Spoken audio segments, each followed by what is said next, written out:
All right, we're back for another episode of the Tacho Show, and we actually have quite a few things going on today. So, voting gauntlet for the Hero Rises banner is just started. I haven't chosen which team I'm going to be backing so far, but probably going to be Peony to keep up the tradition of knocking Edelgard out. I'm just going to be a shill like everybody else and hopefully try to get the Green Dream to actually happen. Now, for the record, I don't think the Green Dream is going to happen, even though it would be the best results, because, of course, like there's just too many strong competition. Ninja Sanaki is really good. She could probably beat Aleer. And then Gulvig's really good. She could probably beat Dimitri. So it seems like the odds are pretty grim of the Green Dream, but we're keeping that hope alive. Now, what we're really here to talk about today, though, is the update notification. So we've got 2 remixes in here, and it looks like we've got a bunch of other stuff. So let's go ahead and take a look and see what's going on here.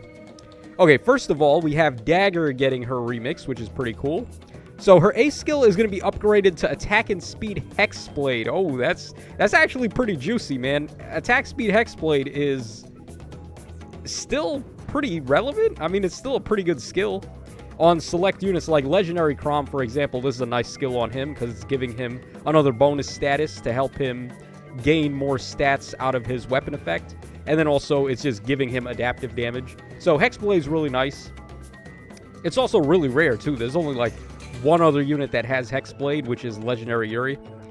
Alright, then we have Sun Twin Wing Plus. Okay, this skill is going to need a lot because the current beast skill that, the current version of this skill is way outclassed by the dodge level 4s. So, at the start of combat, if unit's HP is over 25%, inflicts attack speed and defense -5 on the foe, neutralizes effects that guarantee foes' follow-up attacks and prevent units' follow-up attacks, deals damage equal to 20% of unit speed, and reduces the percentage of foes' non-special damage reduction by X%, where it's going to be 50% during combat. So basically, cut DR in half, 20% bonus damage based on speed, and then attack and speed and defense -5 and null follow-up. So, okay, they made it better than physical null follow-up, which is good. I think Not is actually the one who has the B skill that's worse than dodge level 4. And then Dagr's was worse than physical null follow-up. So now it's a little bit better. Not really by that much. It's only really doing 1 extra stat drop, and then it's also giving you the 20% bonus damage based on speed. But that is certainly better enough, so we will take it. Now, Dagr's weapon could also be very interesting because she has the same effect as, I was going to call it Mayhem Ragnall. I don't think that's what it's called. What was it called again? Fallen Ike's weapon? Some kind of Ragnall, like Fallen Ragnall or something. I really can't remember for the life of me. But whatever it's called, it basically just gives you built-in unity. So there's a lot they could do with that. Like, Unity is still a pretty strong effect. There's a lot of debuffing going on, especially with the level 3 ploy skills, or the gold border ploy skills, rather. So hopefully her weapon ends up being a banger. Alright, next up we got, Seiros. Okay, I've been making a lot of fun of Seiros lately. I completely bodied her C skill, which, oh my god, that is a wall of text if I've ever seen one. Alright, so first of all, Seiros is going to pick up Attack and Res Scal 4. Again, that's really good. It seems like they learned their lesson with Triandra, who got Firestorm Dance, right? So it's like, okay, you guys like it when we give remixes with meta passives, so why don't we just do that from now on, right? Okay, sure. I'm not complaining about that whatsoever. I think I may have some copies of Seiros as manuals right now, in fact, that I'd be able to benefit from quite a bit from this. So that's really nice. So Attack and Res Scal 4, we definitely take that. Alright, now, Wings of Light, this skill is so bad. This is going to need quite a lot of help. And it looks like we've got that here. If the number of mythic heroes on if the number of mythic hero allies on the team is less than or equal to 3, including unit, grants all stats of X, where X is the turn number plus 3 with a max of 8, and reduces damage from attacks by 30% to mythic hero allies during their combat. What's interesting about that is there is no range limit whatsoever. It's wherever you want to be on the map, you're going to be getting 30% DR. That's a pretty wide range to be getting a damage reduction support effect. So that is pretty good. It's only for mythic heroes, though. Like, that's the sucky part. They couldn't just give it to, like, all allies that are Mythic Hero and have the same blessing as her. So, like, in this case, it would be the Animal Blessing for your defense teams. Huh. But all stats up 8, though. I don't know. I feel like it's still suffering from the same issue it had before, where it's just really too limited on who is getting the bonus, which is only your Mythic Heroes. Okay, then it also grants all stats of 4 and special acceleration per hit to allies in 3 rows or 3 columns centered on her during... Okay. All right, now we're talking a little bit. That's a pretty wide range of effect there to be getting the breath support as well as all stats of 4. All right, also, if there's a Mythic Hero ally on your team excluding unit, or if there is an ally in 3 rows or 3 columns centered on unit, grants all stats of 5 and reduces damage from attacks during combat by 30%, and grants special acceleration to unit per attack during combat. Okay, so it goes both ways. It's like a joint drive effect that she's giving. She's giving allies all stats of 4 and special ramping, and then she's giving herself all stats of 5 and special ramping and also damage reduction. Only your Mythic Hero allies get the damage reduction support, though, from her, so that kind of sucks. Again, I wish it was to all allies that at least have the same blessing as her, the Anima Blessing, but, I mean, it is what it is. It's certainly way better. At least it's usable now, unlike before. Wings of Light was just garbage. Probably the worst unique passive in the entire game. So now all they need to do is give her a good weapon, and she should be okay. I'm not too sure if she's going to be like a meta defensive mythic, but she's certainly looking better so far than she did before. Okay, what else we got in here? All right, Divine Codes. Oh, okay, all right. A new set of Divine Codes. So, level 5 Divine Codes. Let's see what we got here. Of course, these are always good because we're getting fodder skills that we could really use. All right, so for 3 houses and Engage, we have Sadal with Saline. Okay, Saline's really good. Of course, she has Kanto Control. Then we have Ivy, who has Soaring Guidance. Again, that's really good. Freaking Christmas Dimitri's in here? What? Homeboy has no quarter, dude. He's got no quarter, and he's got Attack and Speed Prime 4. That is like one of the strongest fodder units in the entire game right now.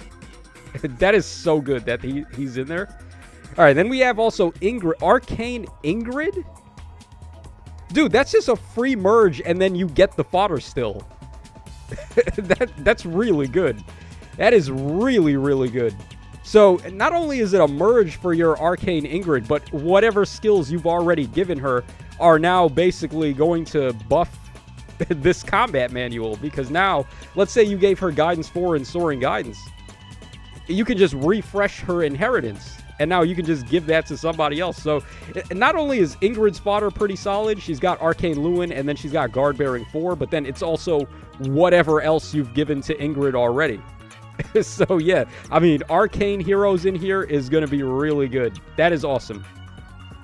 All right, then for the Awakening and Fates path, we've got the Armored Hana. We have Sayri's really good, this Bride Sayri, because she has Speed and Defense Rain Snap. So, +1 movement, and then also the debuffing effect to speed and defense on the enemies. Severa's in there, too. Oh, yeah, that's really good. She's got Buffer 4. Did she have Godlike Reflexes? I believe she did, right? So, Buffer 4 and Godlike Reflexes, both really fantastic skills.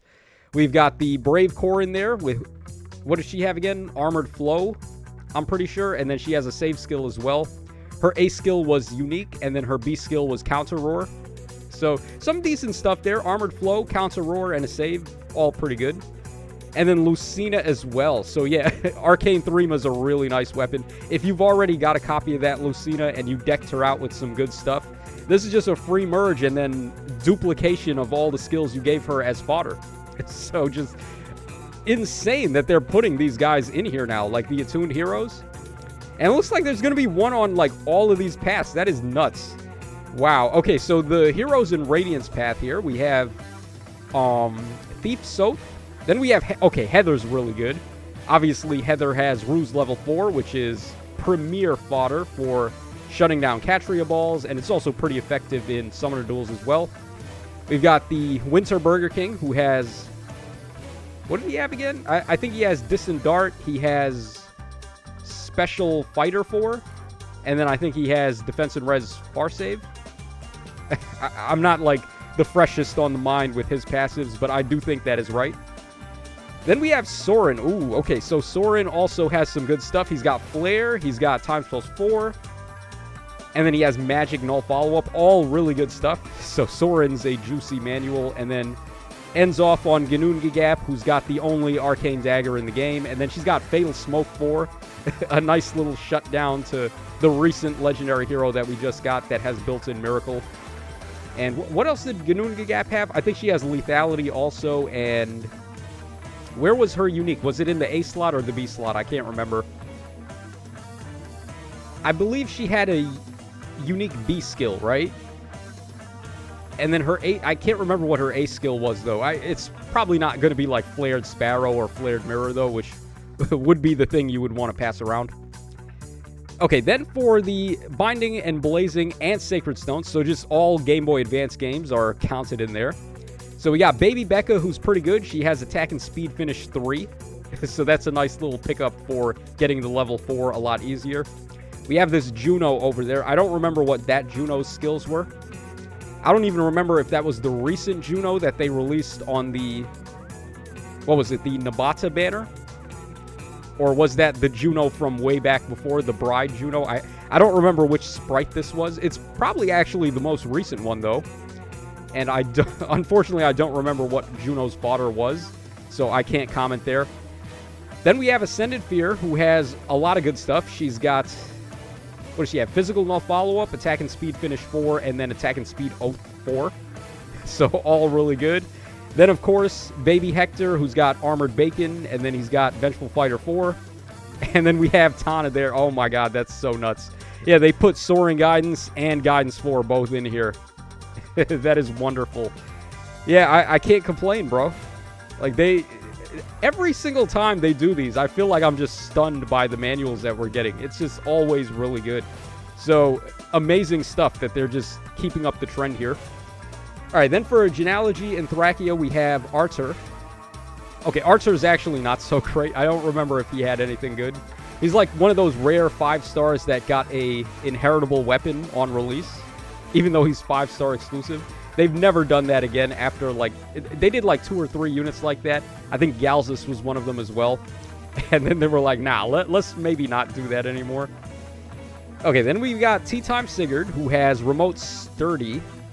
I think it was, right? Remote Sturdy, where he gets attack and defense and then damage reduction. What else did he have? I think that was it. I think that's the only thing notable. He may have had a Trace skill in the B skill. Or actually, no, he had Seal Res, right? I think he had Seal Res 4. I'm not the freshest on the mind with that. And then he may have had, like, Defense and Res Smoke as his C skill, but I don't want to be saying things and I'm not 100% sure. Alright, then we've got Ascended Sed, who is also pretty good. He's got Infantry Pulse 4, and then he's got Attack and Speed Ideal, and then I think he had Special Spiral 4. He totally had Special Spiral 4, right? I'm pretty sure that he did. Then we've got Tina up next. Tina's also pretty interesting. I don't remember her fodder, though. Yeah, she came out too recently, and I haven't seen her enough to remember her fodder. And then finally, Ascended Reinhardt ends off there, who has... He had Trace level 4, right? He had Attack and Res Trace 4. Or was it Speed and Res Trace 4? Which, either or is pretty good. The level 4 Traces are actually not too shabby. You could also go for his weapon, which is okay, but I feel like the Arcane Blue Tome from Plumeria was actually a little better than his. And then he had a unique A skill, and then his C skill was... I can't remember at the moment. Yeah, a lot of these are really recent releases, so I don't have them on the freshest on my mind. Okay, then we have, for the final column here, we've got Wind Tribe Catria. She's got a really nice bow. That wind bow is actually quite good. It's on par with a arcane weapon. We've got the Bunny Triandra, who is pretty good because she's got Firestorm Dance. We have the New Year Kvaser. Oh, yeah, that's pretty good too. What did she have for fodder? Man. Yeah, my memory is pretty bad when it comes... Like, these are recent releases. I can't remember their fodder. It's because they're, like, too fresh for me to have seen them often enough, I guess. Then we've got Fallen Maria, who's a really nice one. She had... What does she have?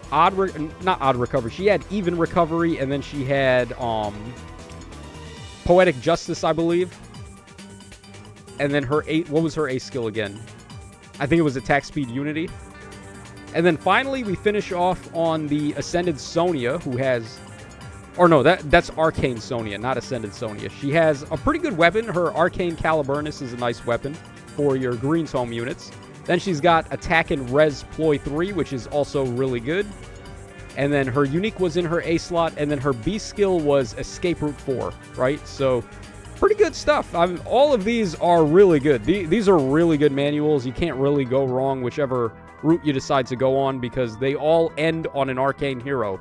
So, yeah, that's what we're looking for these days. I feel like the Engage route is actually killing it.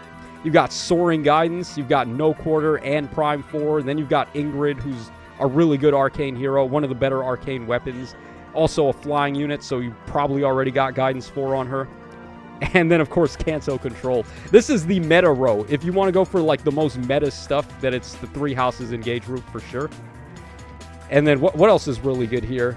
The GBA route is pretty good. You've got Hector, Tana, and then Ascended Fear. That's pretty nice. Those are the ones that stand out off the top. I think the Awakening and Fates row is pretty good too, because you got Buffer 4 and then you got Rain Snap as well. They're both pretty meta skills. So yeah, there's definitely some good stuff there. Okay, what else we got going on here? Alright, yeah, you'll be able to downgrade or down convert your higher level manuals. So like level 5 manuals you can use on level 4 and level 3 Divine Codes and so on and so forth. But you can't trade up, unfortunately. So your level 4 manuals you cannot use for level 5 stuff, which does suck, but I mean, it is what it is. Okay, there's going to be an update to display skills. A display skill keyword feature will be added to settings. Did they actually add a glossary? Did they do it for real? Okay, so when switched off, the descriptive text portion of skill keywords displayed within brackets in the skill description will not be displayed. Okay, yeah, that's long awaited, right? So when it's switched on, it shows like Kanto Rem and like all the footnotes that you would need to remember.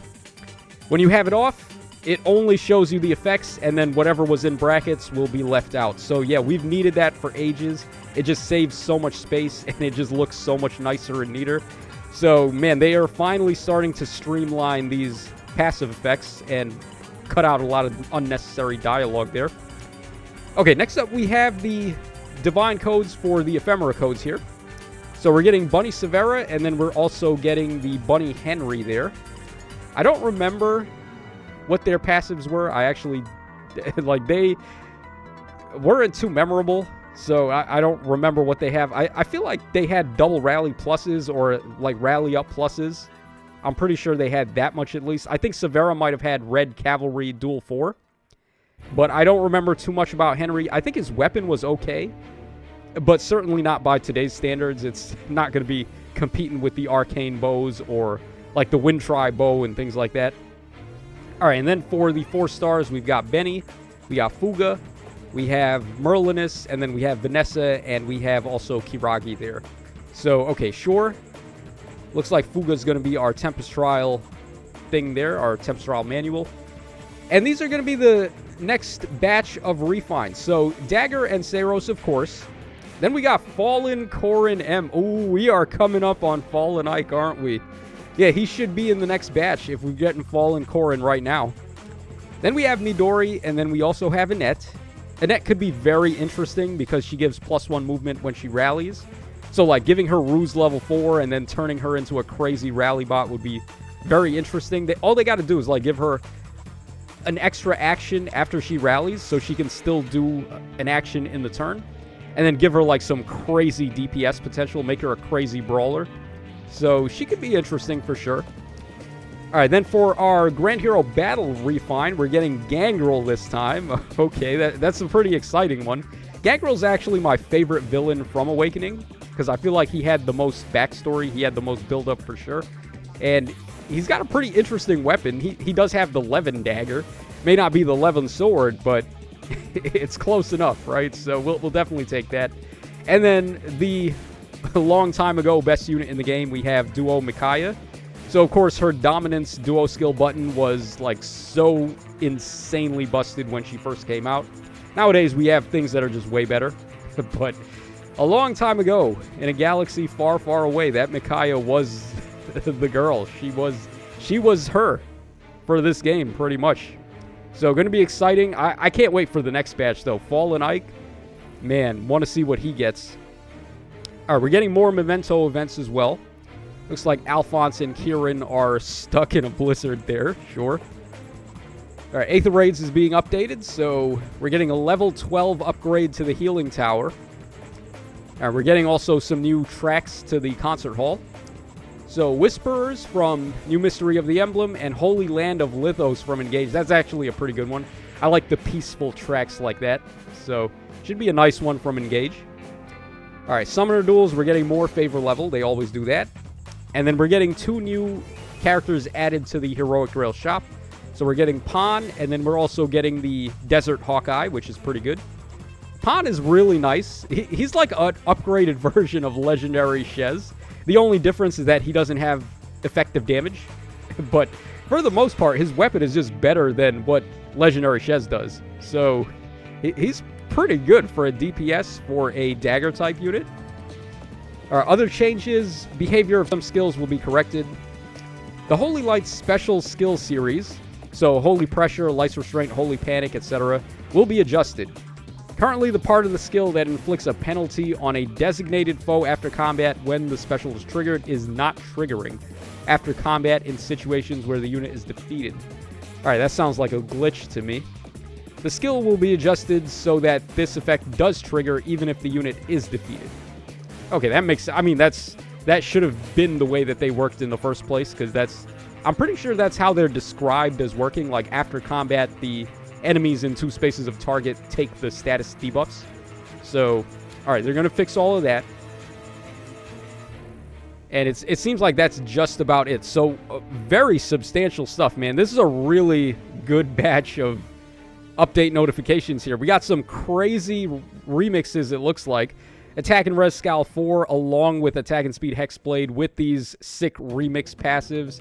We got an insane addition to the Divine Code Shop, and then some very interesting manuals too, and also finally they streamlined these passives. So that's going to wrap us up for this video, guys. Hope y'all enjoyed the coverage, and this is your boy Tacho signing out. So take care, fellas, and I'll catch y'all again on the flip side.